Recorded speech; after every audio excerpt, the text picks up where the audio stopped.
Alright guys, so day 2 of 31 Days of Horror. My second first watch is Witchboard from 1986. And I've wanted to see Witchboard for a while because I always hear people talk about it. It's one of those horror franchises that's really, really obscure and cheaply made so they can make a couple sequels because I think there are 3 of them. And I've always heard about the Witchboard franchise, I just haven't never had the chance to delve into them. So I'll at least watch the first one for this month of October. And Witchboard, like, to me, whenever I watched this one, I didn't think it was, like, in total, I didn't think that it was, like, amazing, but I didn't think it was bad either. I thought that this really fell into the category of it's serviceable. It's serviceable entertainment. I really am digging the score though, by Steel Breeze, which is a cool title for or a cool name for a band. They have this really cool, creepy score, and I really like it a lot. And the plot, if you did not know it, is that young adults are at a party, and oh shit, a Ouija board comes out, and they're gonna play Ouija. And then one of the characters, she starts having hallucinating nightmares of like the Ouija board or Ouija, as they say in the movie. They say that we're saying it wrong, and I probably am saying it wrong too. But I just like to say Ouija instead of Ouija. I like saying Ouija more. Um, and like I said, a main character, like, she starts getting hallucinations and nightmares from this thing that is actually gonna kill off a couple people. And I did appreciate this premise. I did like it, and this was not super used with the Ouija board. I don't think at this time. Like, I know we had The Exorcist, where Reagan used a Ouija board, and I bet there were a couple other movies that I'm just blanking on that used a Ouija board that were big, but I just don't remember many that happened in this time period. So I did like how this whole movie was devoted to that plot. I thought that was cool. I thought that was a cool horror idea that would be something that was kind of fresh.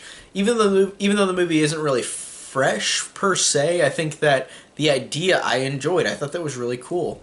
And I really did like these characters too. I thought that these characters were really fun and goofy, but they felt like they were more legit characters, if that makes sense. Like, these actors, I felt like didn't know they were actors. Like, it felt like they were kind of just playing the role, like they weren't even acting, and I liked that, and I appreciated them. And I thought they were goofy and fun characters.